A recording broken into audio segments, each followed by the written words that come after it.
Buenas tardes.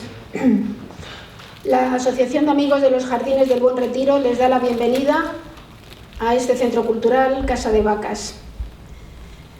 Como saben, entre los fines de la asociación está la defensa del patrimonio histórico, artístico, cultural y natural del parque. Y hoy pues nos podemos felicitar porque parece ser que por fin se va a rehabilitar el Castillete óptico o Castillete del Retiro. Y nadie mejor para explicarlo con detalle que las personas que nos acompañan esta tarde, que son doña Estrella Gutiérrez, que es delegada territorial de Madrid de la EMET. Los tres ponentes son de la Agencia Española de Meteorología. También está don Juan Pérez, que es el jefe del servicio de instalaciones y de obras. Y don Manuel Palomares, que es el jefe del servicio de relaciones con la Unión Europea, con los organismos europeos. Pues nada, yo ya estoy deseando escucharles, les dejo con ellos y primeramente les dejo con el presidente de la asociación, Javier de la Puente, que les va a decir unas palabras. Muchas gracias. Buenas tardes. Para mí es un gran honor pues recibir a estas personas que siempre los hemos considerado amigos y compañeros y bueno, pues deciros que desde muy pequeñito para mí el Castillete pues era, pues ya podéis imaginaros un niño que puede pensar de un Castillete, que tenía su foso con agua, que era el baño de la elefanta que está a sus pies, y pensaba y creía en las princesas y esas cosas que ahora ya se han olvidado. Pero bueno, para mí es una gran alegría que por fin, después de tantos esfuerzos que hemos hecho, yo me acuerdo que lo quisimos convertir en un centro de interpretación del Retiro, pero sin saber que no era del Retiro. Lo quisimos hacer. Pero bueno, para mí es una gran alegría de verdad que este centro de la ciencia española vuelva otra vez al estado donde tiene que estar, de hacer un museo y nada más. Pues nada, pues muchas gracias y enhorabuena.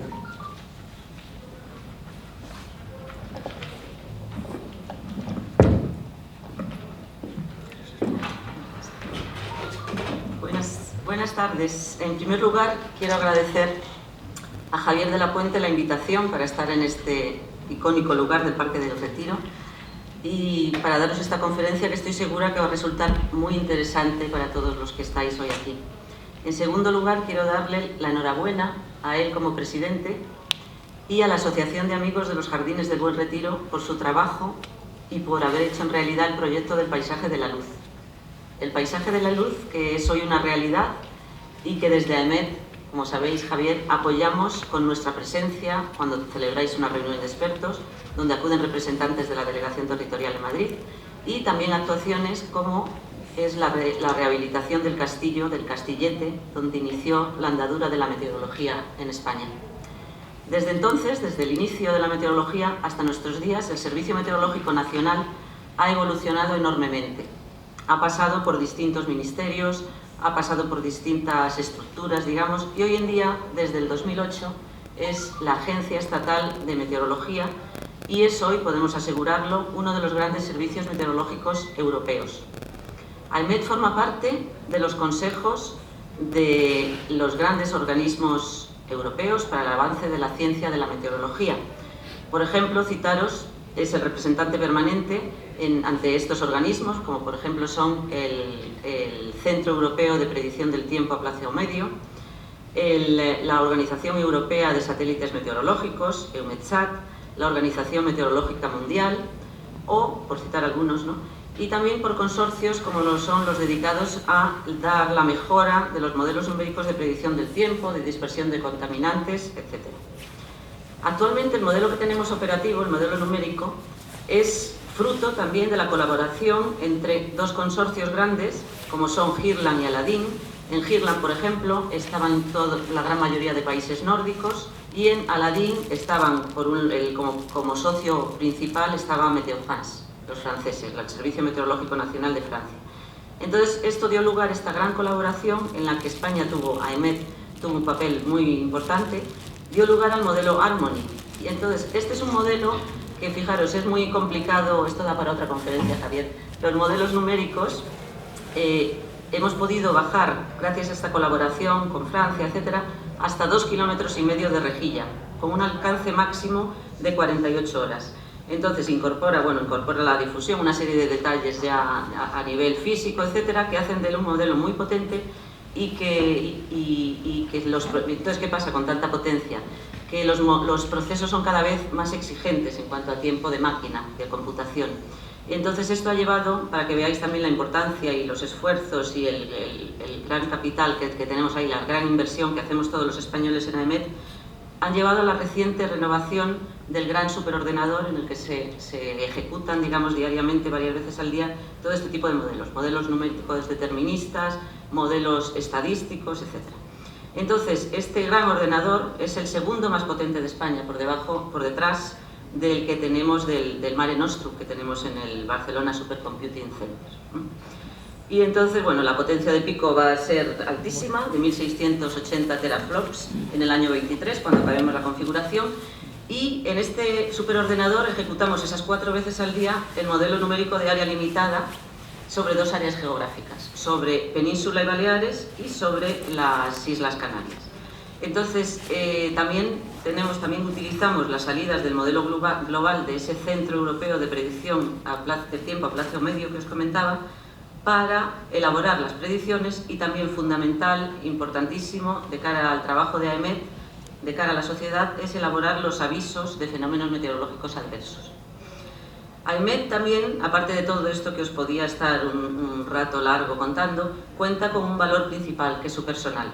Su personal que, como sabéis, son funcionarios de los 3 cuerpos de meteorología del Estado, y también tenemos, importante, todos los colaboradores de meteorología, que forman la red de colaboradores, que es muy útil para nosotros, y personal no funcionario. Cuenta AEMET con una plantilla cercana a los 1.150 personas trabajando. En una estructura que está descentralizada, tenemos en la sede central, que está en los servicios centrales en la Ciudad Universitaria de Madrid, tenemos del orden del 30%, y luego el 70% lo tenemos en las delegaciones que llamamos delegaciones territoriales a lo largo de todo el territorio. Disponemos de una gran red de infraestructuras del más alto nivel tecnológico, como son la red de radares meteorológicos, la red de descargas eléctricas, las estaciones automáticas, el equipamiento que tenemos en los aeropuertos también, y por citar algunos ejemplos. Pero AEMET, lo importante para ahora, es que ha llegado hasta aquí sin olvidar su pasado. Estamos orgullosos de nuestro pasado y de los cerca de 150 años de historia, y por eso estamos trabajando por mantener nuestro patrimonio, como es el caso del castillo, del Castillete del Retiro, que nos trae hoy hasta aquí.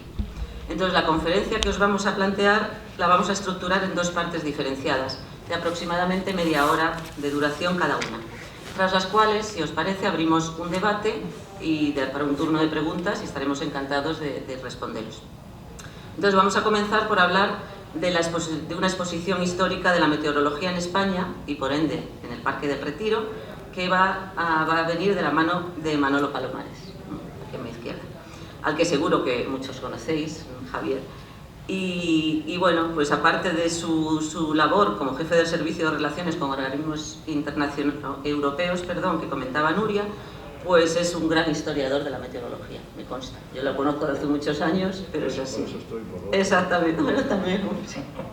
Bueno, pues después de la parte histórica que va a ofrecernos Manolo Palomares, va a estar la parte que ya del proyecto de rehabilitación del castillo, que va a estar a cargo de Juan Pérez Pedrero, que es el jefe del Servicio de Obras e Instalaciones, arquitecto de formación y el mejor conocedor del proyecto, sin duda.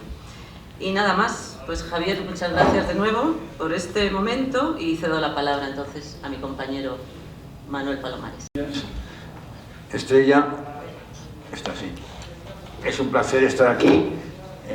Veo muchos compañeros, caras conocidas, también a Javier, el presidente de la asociación, que le vi hace poco, pero sobre todo, para mí me hace mucha ilusión hablar sobre el Retiro. Hemos intervenido mucho para intentar, aunque no está en nuestras manos, que se arreglase y los problemas que ha tenido, y es un sitio, en fin, tiene un poco de magia, ¿no?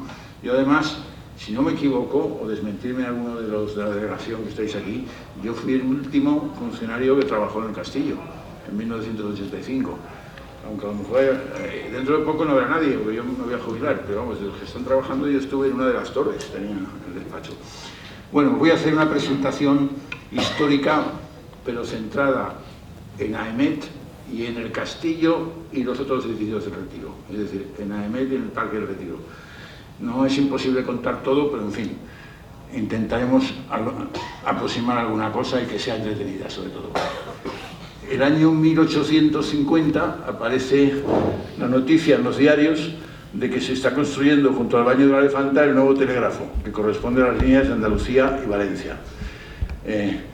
Eso que está encima del castillo, yo, como era la tradición de muchos funcionarios desde años digo el castillo siempre, el castillete me suena, pero bueno, da igual, es un castillete porque es pequeñito, y tuvo que cargar encima toda esa estructura, que la hay todavía, se pueden ver en muchas carreteras en España, en puntos altos, ¿no? El telégrafo óptico. Eso enviaba unas señales con un código para que fuese fácil, se transmitía a la siguiente torre, que era la del Cerro de los Ángeles, y de ahí llegaba en 2 horas, una noticia importante, llegaba a Cádiz, llegaba mucho más rápido que un caballo. Pero bueno, yo no tengo que hablar de esto, porque... ¿Dónde está el ratón? Bueno, voy a pasar. Primero, para que veáis simplemente, para orientaros, aunque ya lo sabéis, este es el ángulo sureste del Retiro, por aquí baja ya el Niño Jesús está aquí, ¿no? Y por aquí ya es donde empieza la cuesta abajo después de esta pequeña curvita. Este es el final del paseo de coches, no se ve el ratón.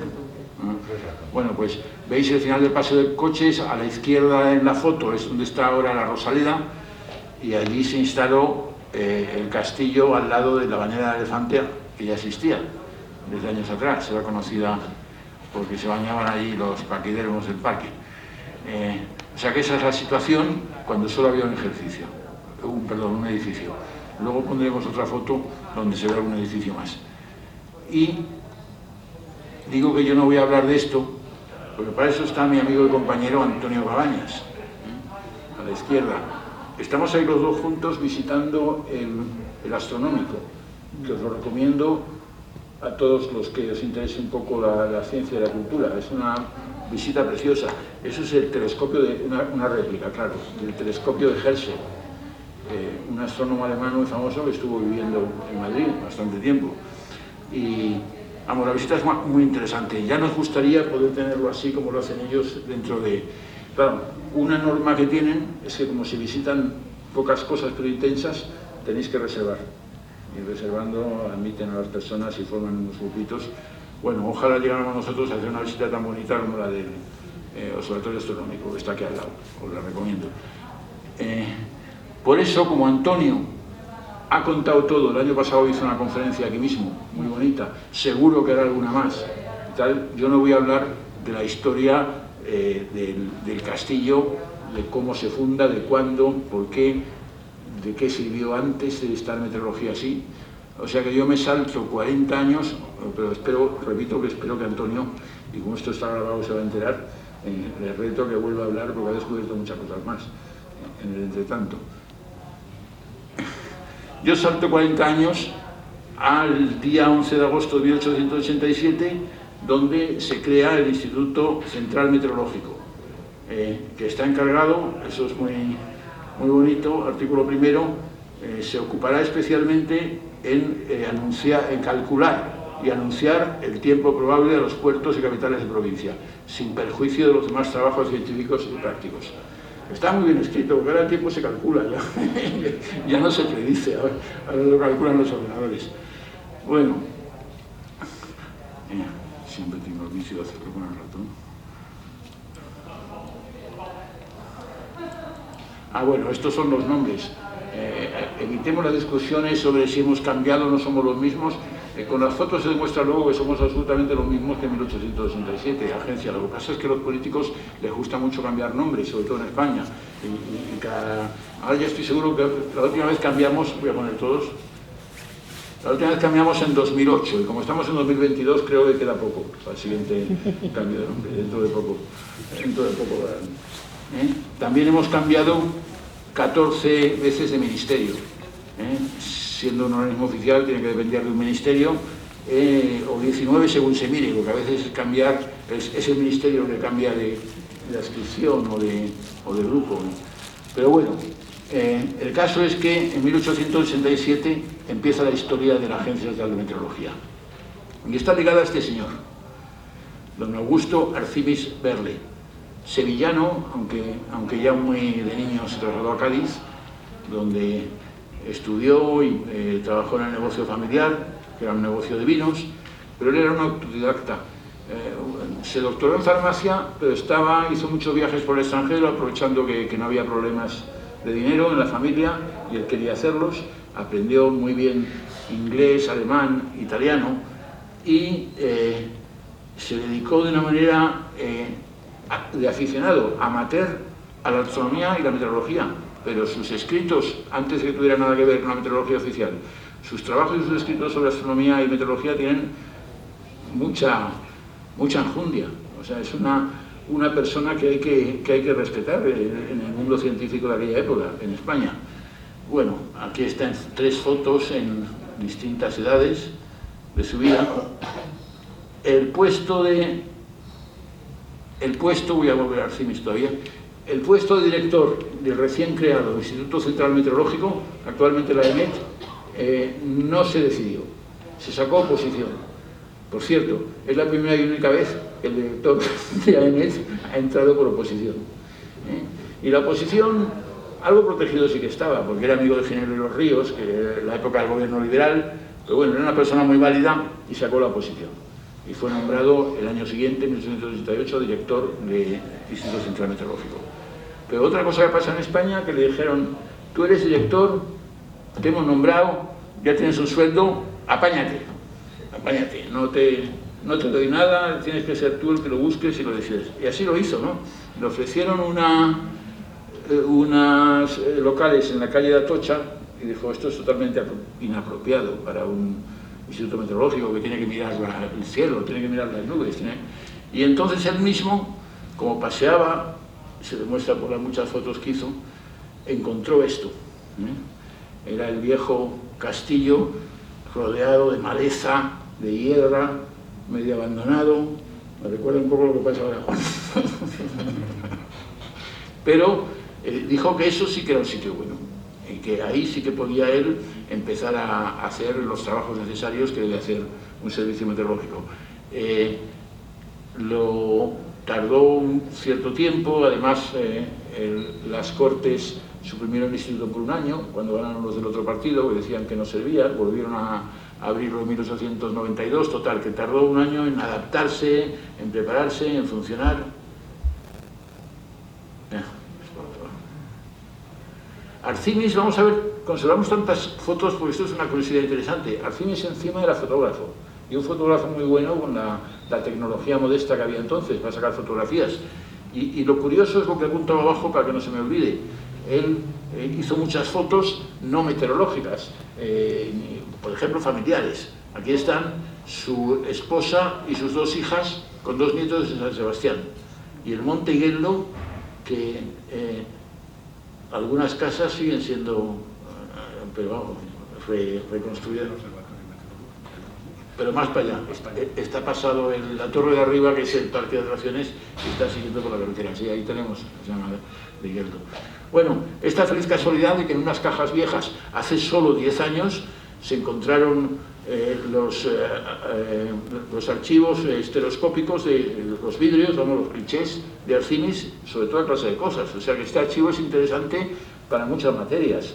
Hay muchas fotos de la sierra, de cosas así. Si se accede, es totalmente accesible a través del patrimonio cultural. Lo ponéis en Google, archivo de Arcimis, patrimonio cultural. Se encontraron en Soria, no como te he dicho esta mañana, Pablo, en Valladolid, y ahora ya están accesibles a todo el mundo.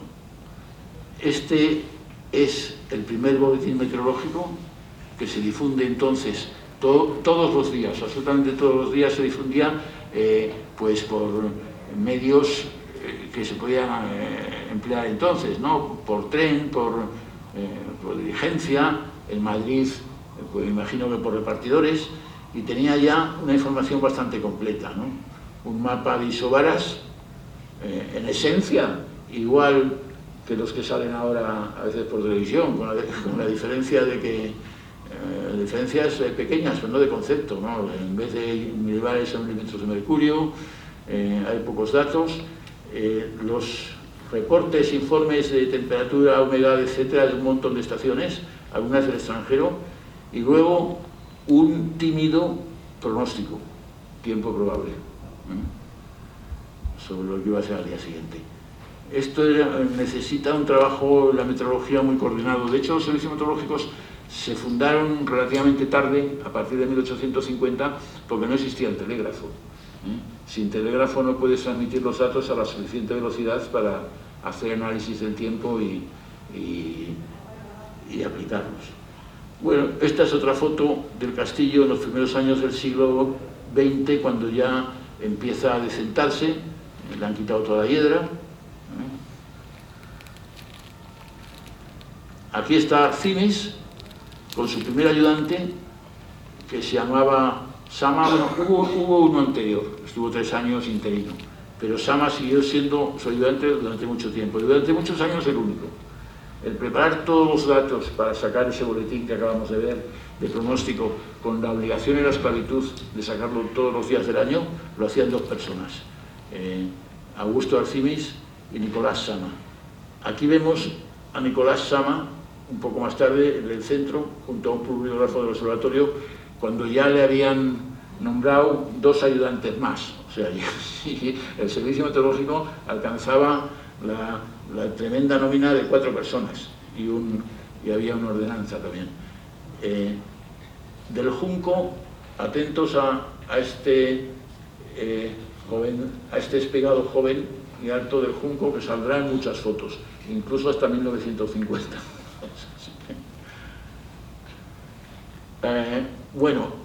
Arcinis fallece en 1910, ya era mayor y no tenía muy buena salud en los últimos tiempos, no sé qué falleció, y fue sustituido. El servicio meteorológico había pasado, en uno de sus múltiples cambios de ministerio, había pasado al Ministerio de Fomento, y dentro de él al Instituto Geográfico, con lo cual el director había que nombrar al Instituto Geográfico, y se nombró al señor que está arriba en el centro, que se llama José Galvis. Tuvo un mandato brillante, ahora lo veremos. Hizo muchas más cosas importantes, y sobre todo, más que Arcinis, sobre todo porque tenía más apoyo probablemente, ¿no? Mejores relaciones. Curiosamente, y eso hizo un artículo sobre eso Alex Solá, que está hoy en la conferencia, curiosamente los 5 que están arriba fueron directores en el futuro. Todos fueron nombrados, y no por posición, pero eran nombrados. Son gente que estuvo muchos años trabajando. Y también el Instituto o el Servicio Meteorológico Nacional, como se llamó después, solo estuvo dividido durante la Guerra Civil, claro. Entonces, depende de dónde le había pillado a cada uno de ellos, pues trabajaron en un bando o en otro. Entonces, los que están a la izquierda, de parte de ellos, son los del bando republicano, Nicolás Sama, que ya empieza a envejecer, lo hemos visto antes, y Hilario Alonso. Y en cambio a la derecha están José Marín, como Rafael Marín y Junco, otra vez. Estos eran más de derechas. Pero bueno, eran muy amigos, entre ellos siguieron comunicándose. Hubo, como en todos los sitios, algún represaliado, se represalió a mucha gente, desgraciadamente, pero en el servicio meteorológico a pocos. 5 o 6 sí que se exiliaron por si las moscas. Hablaremos de alguno. Bueno, con Galvis todo empieza a decentarse, a crecer, a mejorar, hay inversiones, consigue dinero. ¿Qué aspecto más lúcido tiene ahora, ¿no? Más brillante tiene el castillo, con sus ventanas recién pintadas, las garitas. Esta es la garita grande que siempre se ve, y yo siempre he tenido dudas. Alguien nos habla de la delegación, si la han avanzado unos pocos más metros hacia el norte o sigue y es la original de aquellos años. Las garitas son donde se guardan los aparatos meteorológicos de medición entonces. Ahora los sensores son automáticos, ¿no? Están dentro los termómetros, termógrafos, salvo el barómetro, que puede estar en cualquier sitio. Ahí se guardan los aparatos de medir. Aquí está Galvis otra vez, de los dos que están en el centro a la derecha, pero esta es una foto histórica, y quizá no por el castillo o el retiro, sino porque este señor alemán, Hergesel, que es el que está al lado de Galvis, era uno de los líderes de la cooperación meteorológica mundial, ¿no? Es el que había organizado las redes de observación en altura. Se necesitaba ya no solo medir el suelo, sino para seguir progresando y hacer que los pronósticos fueran un poquito mejores, se necesitaba estudiar las medidas en altura, los parámetros, temperatura, humedad. De todo eso se hacía con globos sondas, con cometas, pero había que organizarlo internacionalmente. Y este era el líder, el cabecilla. Y estaba muy interesado, por eso vino a Madrid, en que la EMET, voy a llamarle la EMET siempre, aunque para no hacerlo con su nombre casi siempre, montar un observatorio en Tenerife. Eso lo ha estudiado también otro compañero nuestro, que se llama Fernando Dolí, porque los alemanes tenían un doble objetivo. Uno científico, tener un observatorio cerca del Teide, en las alturas, en una zona donde se mezcla el aire subtropical y el aire polar, muy, muy interesante, y también tenían colonias en África, y les venía bien tener una base en medio, y había intereses militares. Total, que era un compromiso. Galvis y sus compañeros no tenían influencia para montar un observatorio así, pero por los compromisos políticos y para no enfadar a los alemanes y al mismo tiempo contestar a los ingleses, entonces se dijo, pues ni Alemania ni nadie, lo va a hacer España.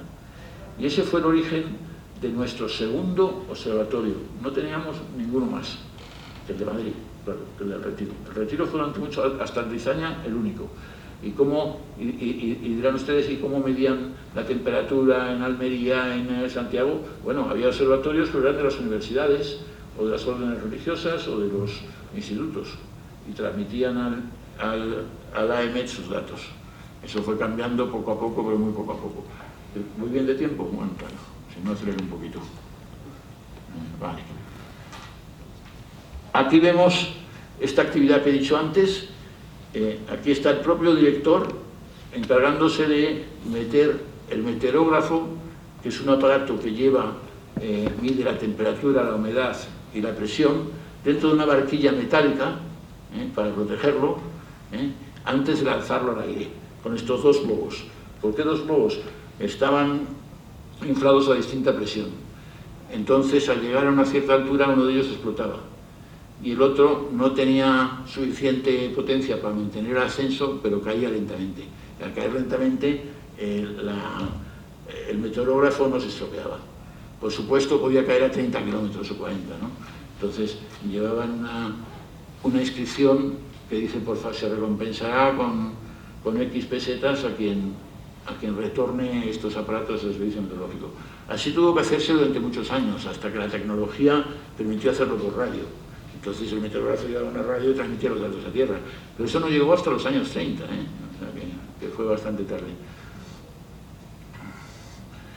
Otra cosa que hace José Galvis con su dinamismo y la influencia que tiene el ministerio es enseguida crear un edificio mayor. Y a 50 metros al norte de donde está el castillo está este hermoso edificio, ahora es más hermoso aún porque tiene una planta más, porque no tenía solo dos plantas, y la enorme torre metálica de medición para medir el viento, poner las veletas, o incluso no sé si se lanzaban alguna vez los globos desde arriba. Está totalmente, ¿cómo se dice? Reconstruido, no, rehabilitado, pero eso se hablará Juan después. Es una pena porque es un edificio hermoso y da para muchas cosas. Una pena que haya estado cerrado, yo no lo entiendo. Con eso, este es el plano del recinto en 1916, ¿no? La bañera de la Elefanta, los elefantes entraban por aquí, el castillo, y bastante al norte, bueno, 50 metros hay de aquí a aquí, el edificio grande. Más tarde, en 1927, se hizo otro aquí, en medio, más pequeño. Y luego también algunos almacenes y eso, pero vamos, fundamentalmente estos dos edificios constituyeron muchos años la sede central del servicio meteorológico, o sea, desde donde se coordinaban todas las actividades y se concentraban las observaciones y donde además estaba el personal, porque hasta Izaña no podían trabajar más que allí, no había otro sitio. Luego poco a poco se fue mandando la gente a otras dependencias. Esta es una vista en los años 20, claro, no sé exacto la fecha, pero calculo que por allí, donde desde arriba el edificio grande, con lo cual se ve lo que ahora es, o lo que entonces era la Casa de Fieras, todo esto, y lo que ahora es los jardines de Cecilio Rodríguez, ¿no? Esta otra vista es desde la terraza del castillo hacia el norte, viendo el edificio grande, y luego al otro lado de Méndez Pelayo el Hospital del Niño Jesús, y luego se empezaban a ver las nuevas construcciones de 5 o 6 pisos que antes no existían, porque eso era casi el límite norte de Madrid, en la época de Arcimis. Aquí ya no. Por curiosidad, una serie de estudiantes que van a visitar el servicio meteorológico. Esta es la puerta del edificio grande. No me atrevo porque soy muy mal fisonomista, pero este que está aquí podría ser Duperier, no lo sé seguro. Esto es por curiosidad. Empezaron a entrar mujeres, se necesitaba personal, cada vez se hacían más cosas y además empezaron a crearse dependencias y observatorios en provincias. Tenían que coordinar con el central. Aquí tenemos 4 de ellas con los vistosos trajes de la época.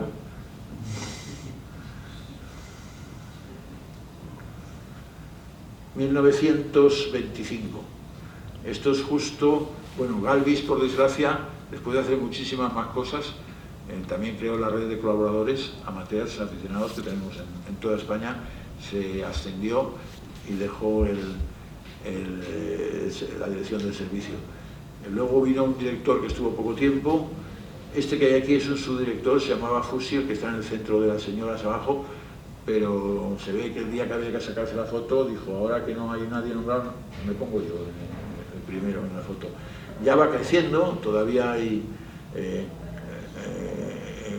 curiosamente, las dependencias de Retiro primero daban de sobra, luego empiezan a dar de menos, pero tienen un poco el desahogo de que mucha gente se va a trabajar a provincias. Pero llegó un momento en que no ocupó ya nadie más, por eso lo veremos un poco después. Este es el nuevo director nombrado de 1925 a 1932. Otro ingeniero geógrafo, Enrique Meseguer, que era muy activo, le gustaba mucho, una cosa que suele, por lo menos en mi experiencia, gustarle mucho a los directores, a unos, a otros no, que es salir en la prensa. Entonces hemos encontrado muchas referencias suyas en el diario de Zamora o en el diario de cuando pasaba por allí.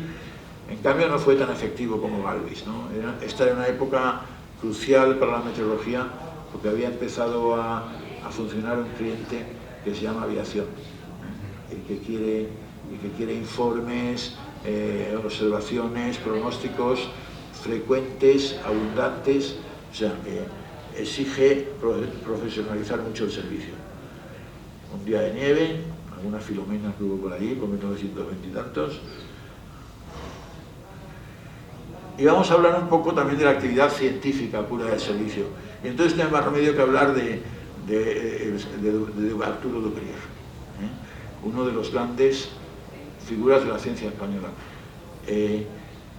Hizo las oposiciones de auxiliar, entonces había que entrar de auxiliar, ahora se llaman diplomados, y hasta que no estuvieras 3 años de auxiliar no se podía entrar. Y entonces él entró como auxiliar porque estaba ya trabajando en la cátedra o en el grupo de Blas Cabrera, y esto le suponía pues, un pequeño aumento de ingresos. Aquí le vemos con la famosa garita, que no sabemos seguro si es la original, y con el director del servicio, que se había ido a Meseguer, o sea que esta foto es de 1933. Eso, y aquí está ya Nicolás Sama, ya viejecito, el pobre, se exilió, entre comillas. Él vio que con la guerra no había nada que hacer, no se podían hacer actividades científicas, estaba todo parado, no había tal, y entonces él se había interesado mucho por la radiación cósmica, antes de la guerra, en 1965, y decidió irse a Inglaterra. También era por ideas más republicanas que otra cosa, pero vamos, su principal interés era ir a un sitio donde todavía hubiera ciencia, ¿no? En España no había tiempo de hacerla, había que pegar tiros. Esta es se convirtió en una figura. De hecho, si no le hubiesen dado el premio Nobel a un inglés especialista también en radiación cósmica, se lo habrían dado a Arturo Dupérier. Estuvo entre los candidatos porque descubrió mucho más, se avanzó mucho más, vamos, se convirtió en una persona ampliamente conocida en el ramo ese. Eso nos lleva a una cosa que está entroncada con el presente, ¿no? Algunos lo sabéis. Este pequeño pedestal, para medir la radiación cósmica, necesitas unas cámaras de ionización que tienen que estar al aire libre, y un poco lejos del suelo. Entonces, ese pollete ha estado ahí muchos años. Estamos seguros, bueno, es que si no, no tendría ninguna función, que ahí es donde Dupérier instaló sus cámaras de ionización, ¿no? Y no le había pasado nada, salvo que estaba abandonado, había 3 banquitos alrededor en la glorieta esa, que no conocéis, y en enero de este año, del año pasado, de 1921, a primeros, como ya había empezado el ayuntamiento a hacer su plan de decentar los jardines, la excavadora pasó por encima de lo arrasó. En un momento, de la noche a la mañana, sin preguntar, no se había coordinado la cosa, no se habían coordinado entre la EMET y el ayuntamiento, que había sitios que no tenían que respetarlo, las obras. Pero reaccionaron muy bien, porque enseguida, el que lo descubrió, por cierto, fue Antonio Cabañas, ya hemos hablado de él, pero siempre está encima de todos estos asuntos, y entonces hubo enseguida una reacción escribiendo patrimonio cultural a tal. Entonces han puesto otro pedestal que no es el original, a lo mejor tampoco lo era aquel, porque lo había repasado un poco, exactamente en el mismo lugar, y se pondrá una placa diciendo: aquí fue donde Arturo Dupérier inició las mediciones de radiación cósmica en España.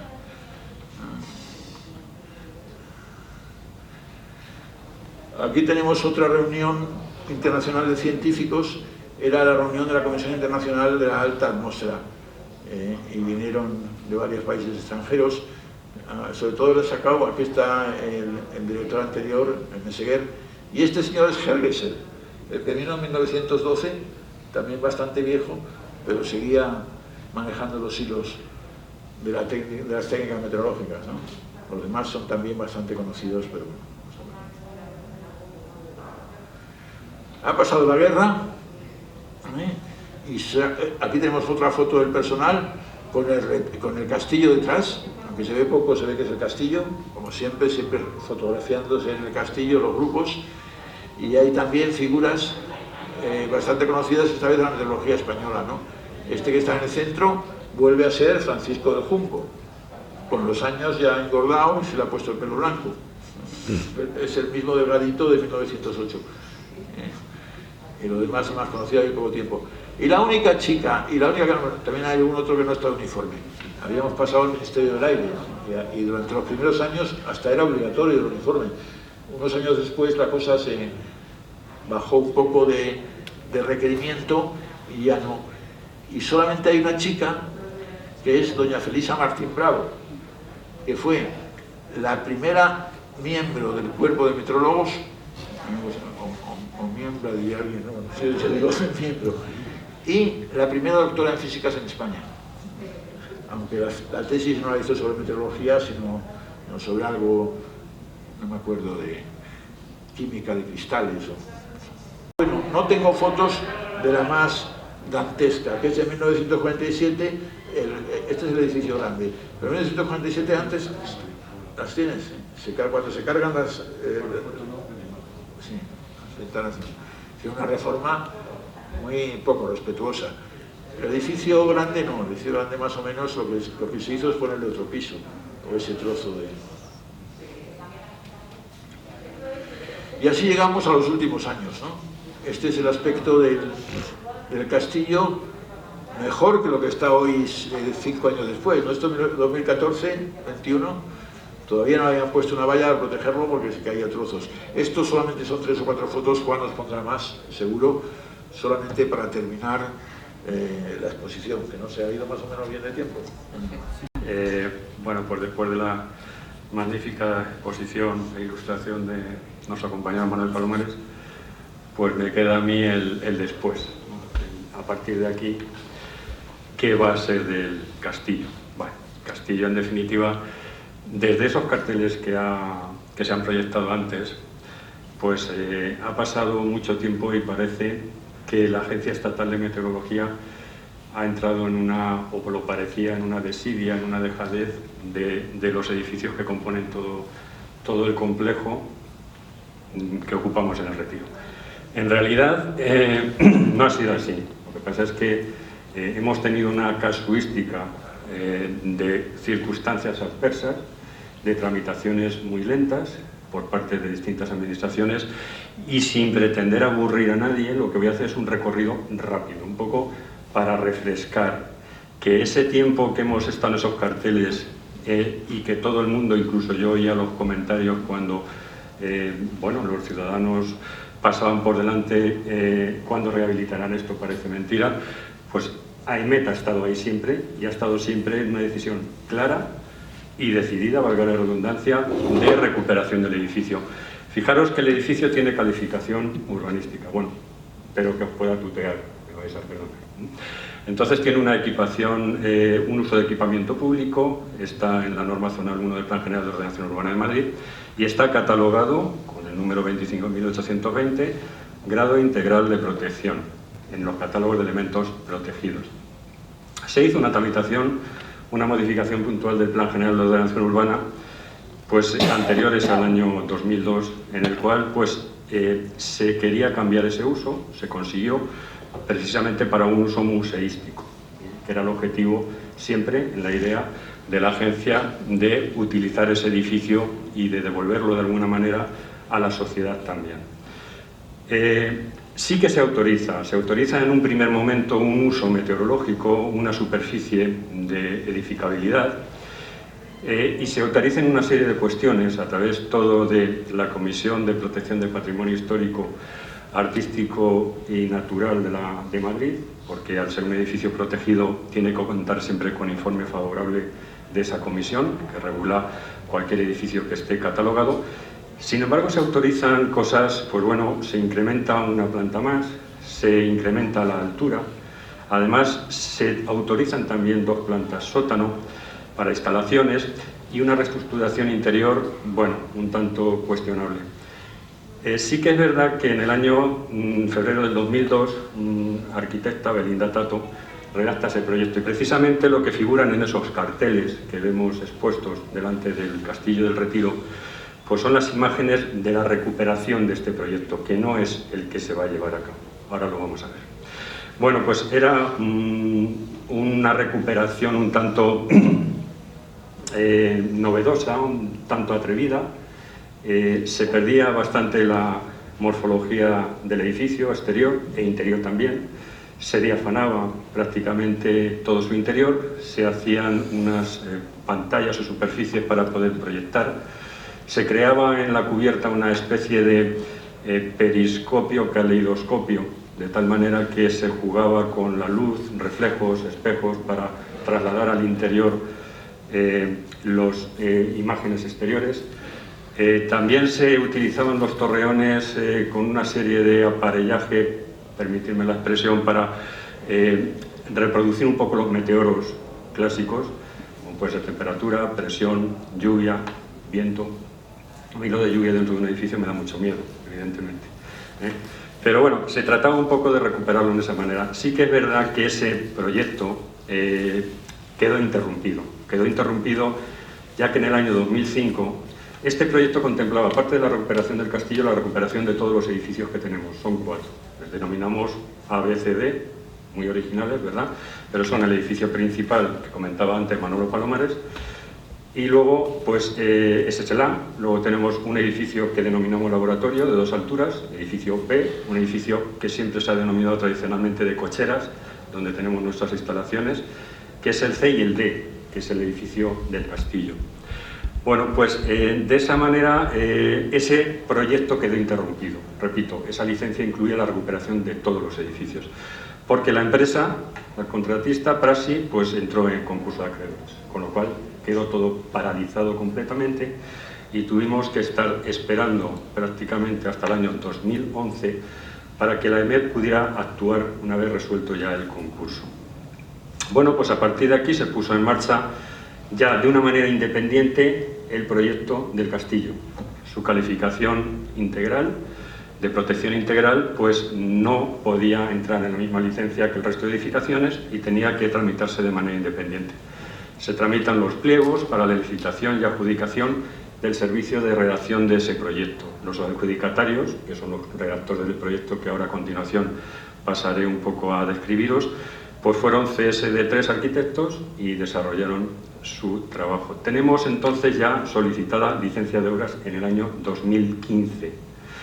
Entramos al segundo edificio protegido bajo los ojos de la Comisión de Protección de Patrimonio Histórico, Artístico y Natural de Madrid. Y en una primera propuesta, un poco quizás atrevida, no demasiado exquisitamente respetuosa con su traza original, pues se nos deniega completamente esa propuesta, en base a que, bueno, pues existen una serie de ampliaciones, de detalles que no gustan a la comisión. Bien, pues se mantienen varias reuniones, precisamente con la comisión, y por último, pues se presenta una nueva propuesta que sí que es aceptada, pero tiene un inconveniente, y es que no nos dejan subir los torreones, que ahora veremos en las fotografías, pues más allá de los originales, de sus alturas originales, lo cual pues dificulta la accesibilidad al edificio. Creemos, y todos vosotros comprenderéis, que es vital que un edificio de uso público y uso museístico tenga una accesibilidad completa a cualquier nivel. Y más cuando la última planta pues se le iba a dotar, pues un poco haciendo alegoría a sus orígenes, de un mirador, con lo cual entendíamos que era vital que subiera el ascensor y tuviera esa accesibilidad hasta la última planta. Bueno, pues nosotros seguimos R, empezamos a presentar distintas propuestas, más reuniones. Todo esto es el tiempo que se va consumiendo y quiero un poco dejar patente en esta presentación. Y por fin tenemos la propuesta favorable, informe favorable de la comisión, incluso subiendo el ascensor precisamente 108 centímetros que eran los necesarios para poder instalar toda la maquinaria del propio ascensor. Bien, consiguiendo esto, pues parece que ya lo teníamos todo, pero no. El edificio nos llega un nuevo requerimiento del ayuntamiento, según el cual pues tenemos que contar con la aprobación y autorización de la Dirección General de Bellas Artes y Patrimonio Cultural dependiente del Ministerio de Educación, Cultura y Deporte, porque es un bien integrante del patrimonio nacional y por tanto no podemos contar solo con la aprobación a nivel autonómico, sino que tiene que ser precisamente a nivel del Ministerio. Pues otra vez a presentar todo el proyecto arqueológico al Ministerio y no tenemos su aprobación hasta el año 2019. Pasan los años, pero ahí está la agencia, aunque el cartel se siga oxidando, como dice Manuel Palomares, efectivamente. Y ya en el noviembre del 2019 sí que tenemos en el Ayuntamiento de Madrid la licencia urbanística, con lo cual ya podemos terminar el proyecto, revisarlo, supervisarlo y por último podemos en el año 2021, el presente año, en abril, redactar los pliegos ya para la licitación de las obras. En septiembre se publicó todo el proyecto y la licitación en la plataforma de contratación del sector público, que aprovecho también por si quieren o queréis entrar buscándolo directamente en Google, plataforma de contratación del sector público, buscáis las contrataciones o las licitaciones de AEMET, filtrando podéis llegar precisamente al proyecto y de ahí podéis descargar completamente el proyecto técnico completo. Con lo cual actualmente estamos en mesa de contratación, tenemos ya una propuesta de adjudicación y esperamos que si las solvencias técnicas y económicas que se exigen en los pliegos los cumple la empresa propuesta, pues podamos tener firmado el contrato de obras en el primer trimestre y bueno, podamos iniciar las obras también a continuación. El plazo de ejecución serían 18 meses, con lo cual estamos en la recta final de poder ver este edificio, iniciar a verlo ya en su reforma. Yo voy a compartir ahora con ustedes, o con vosotros, una serie de fotografías que ya las hemos visto en la presentación de Manuel Palomares, pero ahora las vamos a mirar quizá con otros ojos, ¿eh? Vamos a mirarlas un poco de cara a la recuperación. Esta imagen debe ser aquella imagen primera de las que cuando se entregó el edificio precisamente al uso del primer Instituto Central Meteorológico. Podéis ver precisamente el estado un tanto deplorable en el que se encuentra el edificio. Podéis ver precisamente cómo ese revoco parecía en un principio que el edificio iba a ser de piedra o que parecía de piedra, pero no, el edificio nunca tuvo esa sillería que se pretendía, sino que fue una sillería fingida sobre un revoco con mortero de cal, como en tantos edificios vemos por Madrid. Pero sí que se le dio ese carácter de fortaleza, precisamente debido a sus orígenes como cabecera de torres ópticas, y bueno, pues entonces ese tipo de edificios se realizaban fortificados precisamente porque en caso de conflicto bélico pues las comunicaciones son esenciales y por tanto se deberían revestir de ese carácter. Y de cabecera de línea, aunque estuviera en Madrid, pues se le quiso dar también, precisamente imagino a sus proyectistas, pues ese cierto carácter defensivo. De ahí podemos ver un poco pues ese almenado, ese contraalmenado que tenía el edificio, esa especie de matacanes un tanto fingidos, que no creo que a través de ellos nadie vaya a verter aceite hirviendo ni agua hirviendo, ¿no? Pero se le quiso dar un poco ese aire precisamente de castillo. Bueno, esa es planta cuadrada y en sus esquinas torreones precisamente con el típico castillo que yo creo que cualquiera de nosotros, si nos dijeran dibuja un castillo, dibujaríamos, seguramente sería este. Sí que quiero, antes de seguir con la exposición, igual que ha hecho Manuel Palomares, pues mostrar mi agradecimiento a Antonio Cabañas, por supuesto, sobre todo porque estamos haciendo referencia a la historia y a mucha documentación que existe precisamente por su labor de investigación, con lo cual también quiero dejarlo patente porque utilizo también en mi exposición parte de todos sus artículos, que son muy interesantes. Y también pues tendríamos que agradecérselo a don Augusto Arcinis, porque si no hubiéramos tenido este reportaje fotográfico, ¿quién reproduce ahora el castillo? Todos lo conocemos como está. Su traza ya definitiva, vamos, la que vemos actualmente, no se parece en absoluto, a no ser que la planta cuadrada y los castilletes atamborados en las esquinas, pues el resto no se parece en absoluto. Sí que es verdad que si os fijáis, y a través de esos revocos ya vencidos y caídos en muchos de ellos, aparecen esos dinteles, de esos arcos ojivales característicos de las ventanas que componían el edificio. Y sí que se deja quizá un poco reclamar su origen y reclamar esa estética que se perdió, lamentablemente, y que vamos a reproducirla y vamos a sacarla adelante, ¿de acuerdo?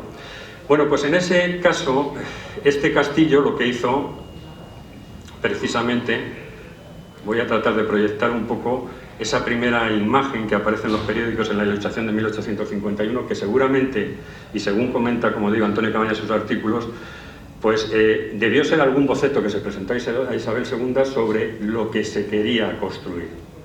Y bueno, pues es muy bonito el verlo, el ver cómo quizá lo querían hacer con cierta sillería, estas especies de petos también con cuadrófilos, me parece que se llaman, creo, estas castilletes almenados, contraalmenados, etcétera, etcétera.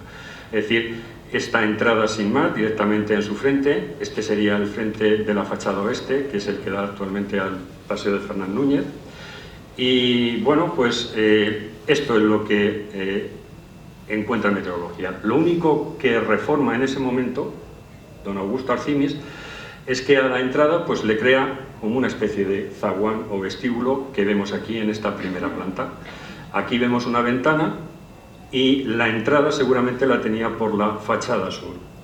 Creo que cuando vayamos despejando ese enfoscado lo vayamos picando y repicando y eliminando, que lo está pidiendo el castillo a gritos, podremos ir descubriendo, que va a ser muy curioso, podremos ir descubriendo precisamente todo eso que se escondió y que queda ahí.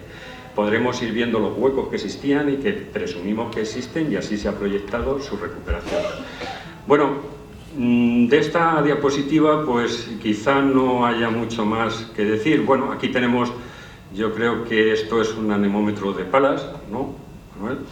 Y bueno, pues seguramente ahora veremos a nuestro compañero Nicolás Sama pues haciendo un poco la cabra, permitirme la expresión, pues tratando de bajar ese aparato, pues me imagino que para mantenimiento, para lectura u observación.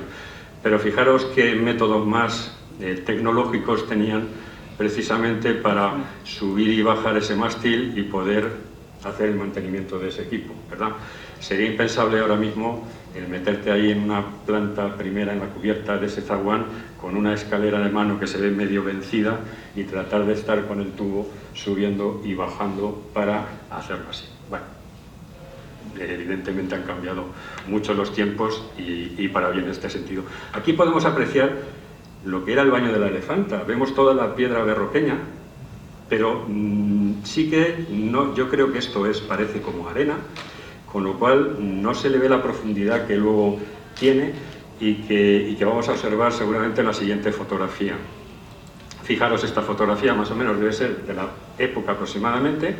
Aquí aparece en un lateral, es un negativo, luego hay que leerlo un poco al revés. Aquí aparece Instituto Hidrológico.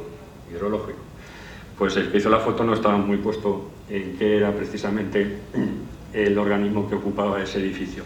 Pero lo que sí nos interesa precisamente es la fecha que la tenemos aquí, 14 de julio del 92, de 1892. Bueno, pues entonces meteorología llevaba allí 4 años prácticamente, o sea que es un poco como se recogió ese edificio. Los pocos recursos que tenía económicos don Augusto Arcimi y el entonces Instituto Central Meteorológico pues se muestran en que no se podía gastar mucho dinero en el mantenimiento del edificio, ¿verdad? Pero bueno, nos parece interesante el ver otra vez pues este mástil precisamente. Aquí incluso se ve algún cable que debía entrar por aquí por una ventana. Esto no ha cambiado mucho porque a mí me siguen tirando todavía cables en los servicios centrales por las fachadas y tengo que estar recogiéndolos y ponerlos por los patinillos, ¿no? O sea que esa tendencia parece que sigue existiendo. Pero sí que podemos ver todos los arcos ojivales y gracias a esta documentación fotográfica se puede recuperar ese trasfondo que tiene, o esa otra cara que está escondida detrás de esos revocos de los años 50. Otro punto apreciable desde el punto de vista arquitectónico y constructivo es que vemos que todo ese almenado y contraalmenado pues está recubierto de una chapa de zinc, ¿no? Como se construían antiguamente las cubiertas y duraban eternidades, y ahí siguen todavía muchas de ellas. La rehabilitación también va en ese sentido. Todos esos datos son necesarios precisamente para incorporar los materiales en el proyecto que son precisos y exactos para la época, incluso las técnicas constructivas y de recuperación y de revocos y de revestimiento del edificio. Bueno, pues aquí, como os comento, pues fijaros, sí que está el baño de la elefanta con toda esa piedra berroqueña arriba, esa vegetación y ya con esa fábrica de ladrillo, que como comentaba antes Manuel Palomares, pues se desenterró parcialmente y se volvió otra vez a enterrar. Y además, curiosamente, parecía que también la EMET era la que había hecho eso, con lo cual los ciudadanos de Madrid se creían que EMET, además de abandonar su castillo, además estaba levantando medio parque. Pues no, señores. Hasta que se tapó, llevaban a los perritos. Sí, Llevaban a los perros sí, en el año 60 lanzaban ahí documentación fotográfica. No es cuestión de la conferencia, pero sí que la tengo en el ordenador porque es muy curiosa. Se ven a la gente tirando los perros, literalmente, al baño de la elefanta. Bueno, pues ahí quedó tapado otra vez.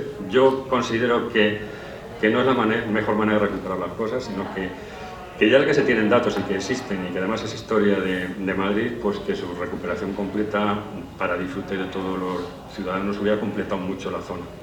Se ha quedado marcada pues con unas hiladas de ladrillo y con unas letras en acero corten, baño de la elefanta, sin más, yo creo que se ha tenido en la mano el poder recuperarlo todo el baño de la elefanta completamente. Bueno, seguimos ya más rápido, porque si no, no vamos a llegar a la parte que estamos todos interesados. Bueno, aquí tenemos más fotografías un poco para dejar patente que el edificio pues estaba bastante denostado, con una necesidad de reforma importante. Y sí que teníamos también una valla que siempre hemos reclamado en el Retiro y que no nos dan y que seguiremos insistiendo. Existía una valla con una especie de valla empalizada. Bueno, nosotros tenemos la esperanza de que en algún momento podamos no vallar literalmente nuestras instalaciones, pero sí crear algún tipo de defensa en consonancia con el Parque del Retiro, para poder tener también cierta intimidad en el trabajo que se desarrolla y seguridad dentro del recinto del entorno meteorológico. Bueno, una fotografía más también, pues estaremos hablando precisamente de finales del 19 o principios del 20, en las que todavía estaba don Augusto Arcimis aquí. No sé precisar, o no me atrevo en algunos casos, qué orientaciones estamos viendo, porque al tratarse de negativos tampoco sé realmente si son vistos por un lado o vistos por el otro, si me explico. Con lo cual, bueno, en cierta manera todas las fachadas son bastante iguales, excepto la de la fachada oeste, y podría ser cualquiera de ellas. Arcos ojivales, ojos de buey en la última planta, y bueno, lo que ya conocemos un poco de las características del edificio. Aquí, bueno, pues en una nevada que se produce en el año 1904, toda esta documentación fotográfica está accesible directamente. Aparte en la propia EMET, si ustedes escriben Arcimis en Google, les aparecerá repositorio Arcimis, y ahí pueden ustedes entrar pues en la fototeca, y dentro de los autores, Augusto Arcimis, y están toda esta documentación fotográfica, la tienen ustedes o la tenéis vosotros a disposición plena. Bueno, seguimos un poco con esa nevada que se produjo pues seguramente en el año 1904, por ahí.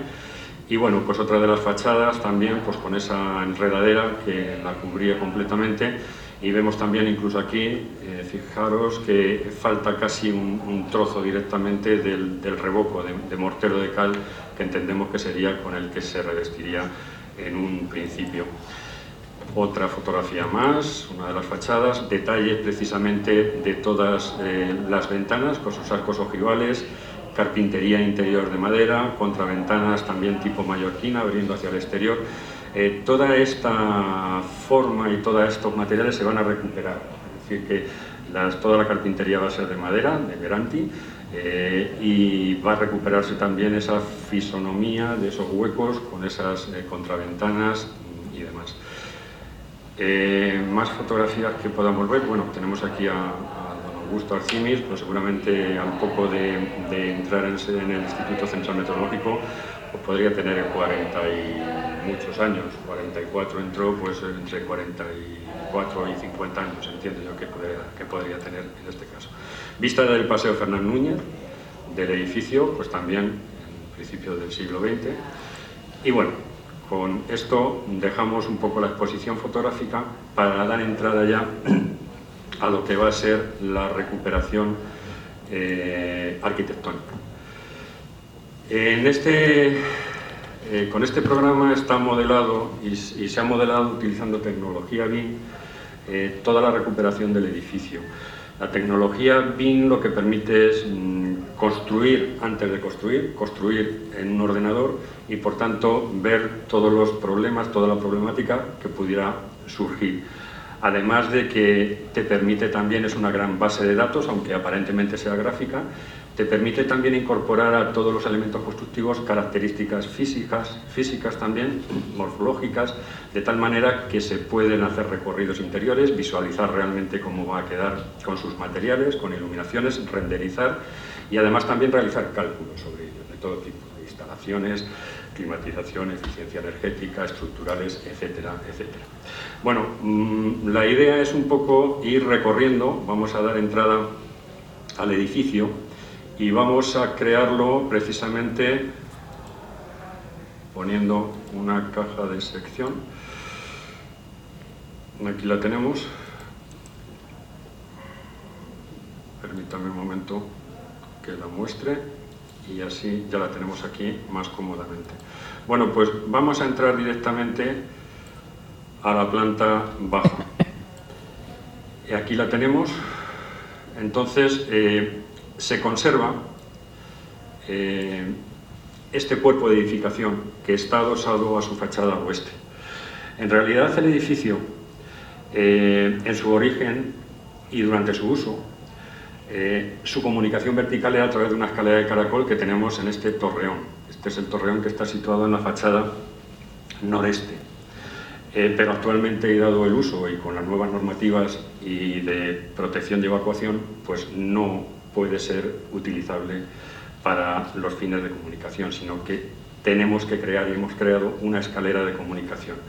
Esa escalera de comunicación es la que veis aquí, y esa escalera va a recorrer y va a ocupar parte de las fachadas este y sur. Claro, eso limita muchísimo el espacio interior. Vamos a pensar que de luces interiores esa planta cuadrada podemos estar hablando de unos 5,5 metros por 5,5 metros. Aparte de los torreones. Los torreones, bueno, aparte de dar esa forma característica del castillo, tienen poco aprovechamiento. De hecho, uno de ellos está ocupado por esa escalera de caracol, que vamos a recuperar, tenemos que recuperarla, pero que únicamente va a quedar de forma, digamos, simbólica. Sí que la escalera que va a comunicar todos los niveles va a ser esa nueva escalera y ocupa una gran porción de la planta, con lo cual es muy necesario utilizar también este cuerpo de edificación en toda su altura para tener un espacio de exposición suficiente. Si no, permitirme la expresión de que recorreríamos el edificio, como decía Manuel Palomares, para salvar a la princesa, bajaríamos y nos iríamos. No podríamos hacer mucho más, porque no tiene mucho más espacio. Con lo cual, en esa planta baja tenemos una entrada tipo zaguán y una zona de recepción. Zona de recepción que da acceso a esa escalera de comunicación con todas las plantas, y además también nos permite el acceso a un torreón, todo este espacio, a un torreón este de la fachada suroeste, donde va a ir instalado un ascensor que va a recorrer el edificio en todos sus niveles, ascensor con dimensiones para personas con movilidad reducida, con lo cual completaremos toda la accesibilidad. Este otro torreón de aquí, el de la fachada noroeste, va a quedar para espacio de exposición. Este otro ya hemos comentado que tendrá la escalera de caracol, y en este otro pues lo vamos a utilizar precisamente para patinillos de instalaciones, es decir, para recorrer en altura todas las instalaciones del edificio y tenerlas accesibles desde cualquier punto de la escalera de comunicación. Sí que en la rehabilitación del edificio, en un principio pareció cuestionable porque encarecía mucho la ejecución de este nuevo nivel, que sería una planta sótano. Yo lo he defendido siempre a ultranza, porque si no localizamos en la planta sótano los aseos y los pocos cuartos de instalaciones que se tengan que colocar en el edificio, ya no es que recorramos el edificio para salvar a la princesa, es que no hay espacio para exponer nada prácticamente. Con lo cual, a un edificio hay que darle un uso. A un edificio tiene que tener un contenido, si no, el edificio se va a arruinar directamente.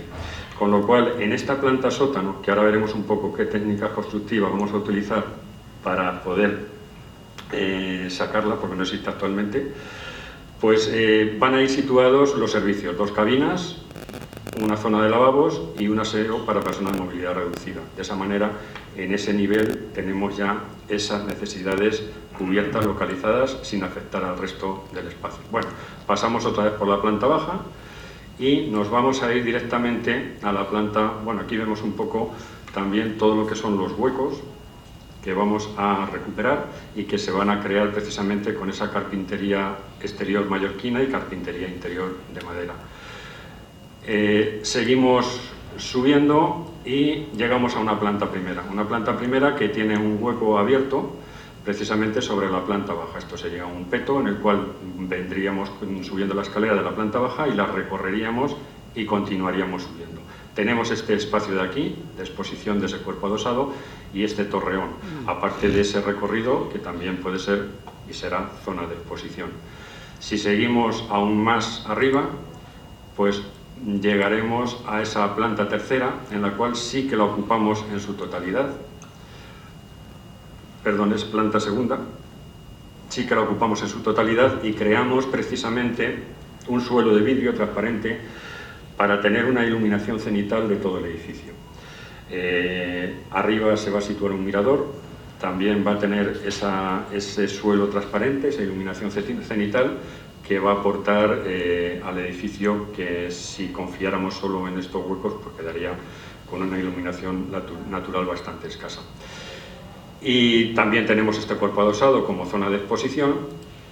Y por último, pues entraríamos a la planta precisamente donde mirador transparente completamente. Se trata de que sea bastante imperceptible y en cierta manera también darle un uso, como siempre tuvo este edificio, en su cubierta. Hemos visto antes por la exposición fotográfica, pues desde que se lanzaban incluso globos sonda desde su terraza, de todos los aparatos meteorológicos que se exponían en la cubierta, etcétera, etcétera. Con lo cual, pues vamos a recuperar de alguna manera esa visita a la cubierta. No podíamos hacerlo de otra manera que protegiendo mediante este mirador, porque este almenado tiene una altura que no podemos, no es suficiente para seguridad y salud para visitarlo de manera directa, con lo cual tendrá que ser precisamente a través de este mirador, también con un central cenital transparente y que permita incorporar la luz natural a todo el edificio. Y bueno, pues esta sería ya la última planta y el edificio en cierta manera ya recuperado. Aquí lo tenemos en todas sus fachadas y con ese mirador final. Bueno, materiales en la estética de fachadas, pues según los originales, revocos con mortero de cal, tradicionales de Madrid, cubiertas a base también de chapa de zinc titanio, como se hacía, con las juntas alistonadas o engatilladas, como se ha hecho tradicionalmente. Los huecos todos recuperados en sus posiciones originales con las contraventanas mallorquinas y ventanas interiores de madera natural, Veranti. Y bueno, pues vamos a construir también alrededor, para conectar ya con el Jabre que rodea actualmente el entorno meteorológico, pues con un empedrado estilo portugués, pero hecho con granito, también al mismo nivel, con una pletina de acero corten que lo separe, pues para permitir tener toda esa zona alrededor pavimentada y libre también de humedad y que proteja precisamente los muros. Como os decía, pues vamos un poco a ver ese proceso constructivo. Quizá lo más complicado del edificio es sujetarlo y sacar esa planta sótano.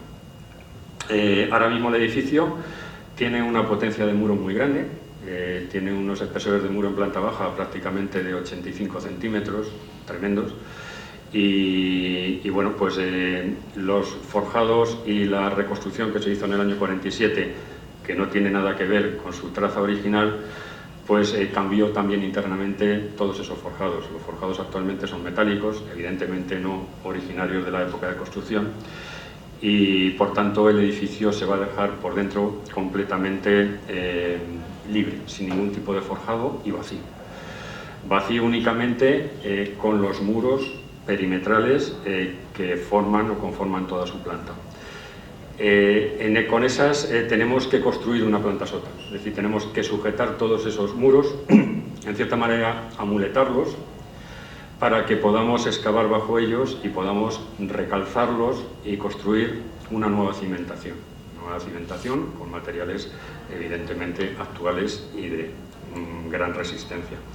Entonces, en este sentido, tengo preparadas aquí una serie de fases. Vamos a ver esta fase vertical, que yo creo que es la más ilustrativa, y en esta fase vertical pues voy a situarla pues en una fase existente. Quizás sería un poco así como nos encontraremos. Ahora mismo el edificio lo tenemos seccionado, dirección oeste-este, más o menos por la mitad. Este es el cuerpo adosado que existe a la edificación y bueno, pues medio castillo, ¿no? Tenemos aquí el terreno, rebajaremos el terreno perimetralmente y lo que se va a hacer es que estas fábricas que están de ladrillo muy disgregado, estamos hablando de fábricas del año 1850, con lo cual los morteros están muy disgregados prácticamente, y sobre todo en las plantas bajas donde han estado más afectados y salpicados por la humedad, pues si pasas el dedo casi te vas llevando el mortero por delante. Lo que se van a inyectar en los primeros metros van a ser resinas precisamente para reforzar esas fábricas y también en el suelo, para darle mucha más cohesión durante la excavación. Aunque son terrenos, según el estudio geotécnico, típicos de Madrid, es decir, fácilmente excavables y se sujetan por sí mismos, pues aún así se va, en aras de la seguridad, a proyectar precisamente esas resinas para reforzarlo. Y precisamente el recalce y ganar esa planta sótano del edificio lo vamos a hacer mediante micropilotaje. El micropilotaje, en este caso, no va a ser un micropilotaje por rotación, que podría afectar a la estructura del edificio, a esas fábricas con ese grado que tienen ya pues muy denostadas. Lo que se va a hacer es por hinca directamente, es decir, las máquinas lo que hacen es ir apretando esos micropilotes en el terreno, y esas máquinas pues se les tara con una resistencia de rechazo. Es decir, si nosotros estamos calculando esa cimentación para una resistencia, se le va a poner esa misma resistencia a la máquina, de tal manera que en un momento determinado el pilote ya haya recorrido la suficiente distancia y por rozamiento y por punta rechace ya esa carga. Es decir, lo que haga es tender a levantar el edificio. En ese momento se para esa hinca y se continúa en lo siguiente. De esa manera es como si fuéramos apretando unas agujas sobre el terreno hasta un punto en que ya nos hacemos daño y se produce un rechazo. En ese momento quedaría ya garantizada la resistencia de ese micropilote por rozamiento y por punta, y sería garante ya de la estabilidad. Claro, todo esto lo tenemos que hacer construyendo previamente dos vigas perimetrales armadas, de hormigón armado, que nos van a servir de apoyo de esos pilotes y de apoyo también de los muros, porque entre esas dos vigas, una perimetral exterior y otra perimetral interior, lo que vamos a conectar es de una a otra mediante unas agujas de perfiles metálicos H que van a atravesar el muro y que en cierta manera lo que hacen es amuletarlo. Es decir, al final el muro lo estamos sujetando con dos muletas, porque debajo de él le vamos a quitar la cimentación. Entonces, de esa manera, cada 1,5 metros se van a ir taladrando y apoyando en cada una de las vigas, mediante placas, esas agujas, esos perfiles, y esas vigas a su vez están pilotadas al nivel que corresponda, que rechace el terreno, y de tal manera que entendemos, o se entiende ya, que esas vigas están suficientemente sujetas y cimentadas y pueden soportar los muros de carga. La siguiente fase sería ya, una vez completado esto, pues la excavación. La excavación la iríamos realizando directamente, conectado en el perfil, y donde tengo que hacerlo es aquí. Bien, vamos a ir excavando ya el interior. Entonces, excavaremos hasta un nivel en el cual pues pensemos que estos micropilotes tienen un diámetro de 10 centímetros, es decir, que tienen muchísima esbeltez. Llegará un momento en que si nosotros excaváramos sin más, pandearían directamente, doblarían. Con lo cual, llegado por ejemplo 1,5 metros, se irá viendo según el terreno, lo que se hará es arriestrar entre ellos. Entonces, a través de perfilería metálica se van a ir uniendo formando pilares de celosía. Es decir, aunaremos de 3 en 3, los iremos arriostrando entre ellos con perfilería metálica, y de esa manera trabajarán conjuntamente. Ya no es un elemento muy esbelto que trabaja por sí solo, sino que ya es una estructura de celosía muy resistente. De esa manera podemos ir arriostrándolos y seguir excavando, porque podemos conseguir que sean lo suficientemente estables como para aguantar la carga, hasta llegar al plano de cimentación final. La cimentación se va a realizar mediante una losa de hormigón armado de 90 centímetros. Y los muros que van a recalzar los muros existentes pues van a ser del mismo espesor que los que hay de fábrica de ladrillo. Estamos hablando de 84-85 centímetros. Con lo cual, una vez llegado al fondo de la excavación, donde podemos empezar a cimentar, pues lo que haremos directamente es empezar a realizar esa cimentación por bataches. Es decir, no vamos a empezar a descalzar completamente todo el muro, sino que lo vamos a hacer por trozos y por caras enfrentadas, de tal manera que podamos ir demoliendo la cimentación existente y supliéndola y prolongándola hasta la losa de cimentación mediante muros de hormigón. Y se realizará de esa manera, por bataches, por puntos, por zonas elegidas, de tal manera que no sufra la construcción existente, la edificación existente. Bueno, pues una vez que completemos toda esa cimentación, tendremos ya una caja completa enterrada en el terreno, que será nuestra planta sótano. Y ya estos pilares y estos pilotes pues sobran directamente. Ya además no necesitamos esa resistencia que nos han dado, ese aporte, porque ya tenemos directamente los muros sujetando los muros originales, con lo cual podríamos directamente cortarlos ya, quitarlos y tener nuestra planta sótano diáfana y completa. El pilotaje exterior, pues ahí se queda. No se ha excavado, ha servido únicamente de muleta para sujetar toda la edificación y ahí quedará perdido en el terreno sin más.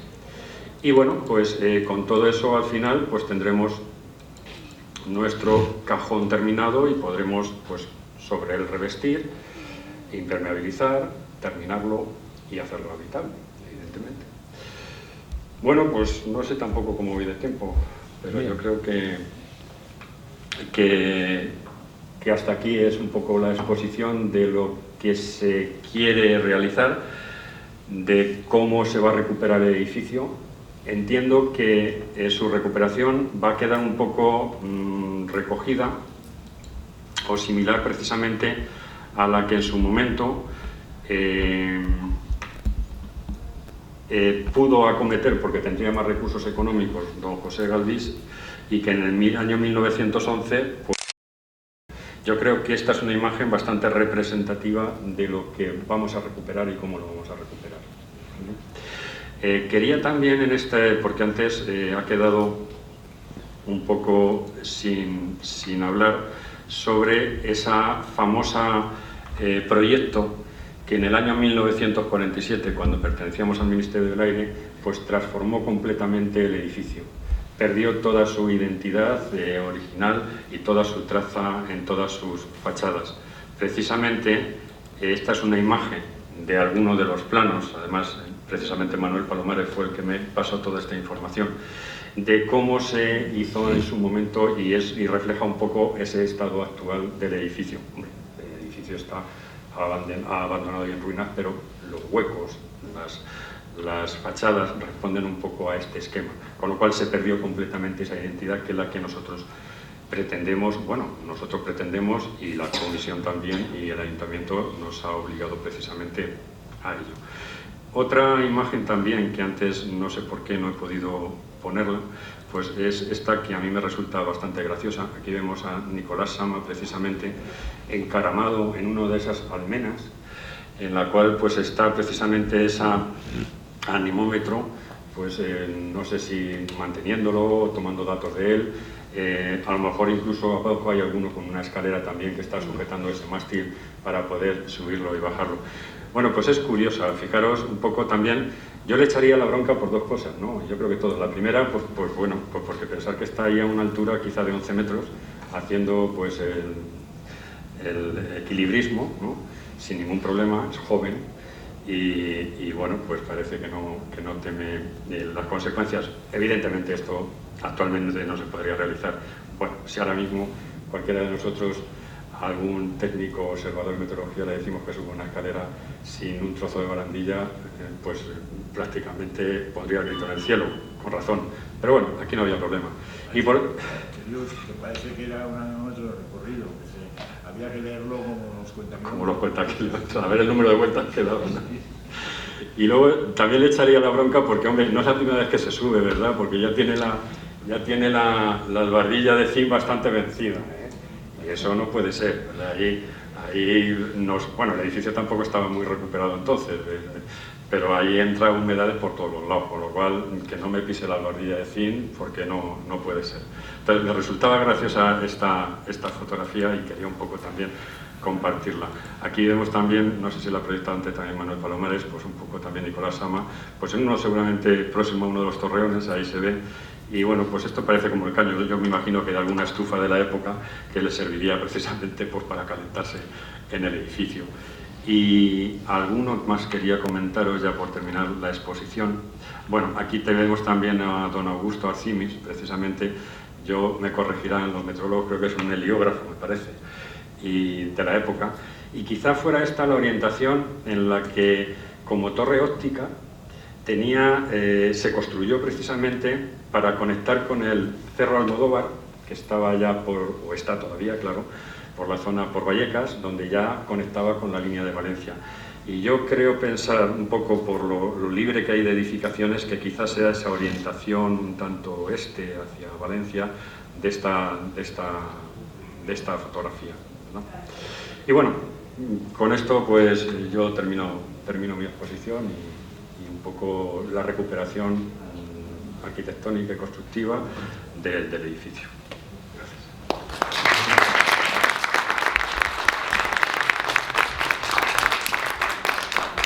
Gracias.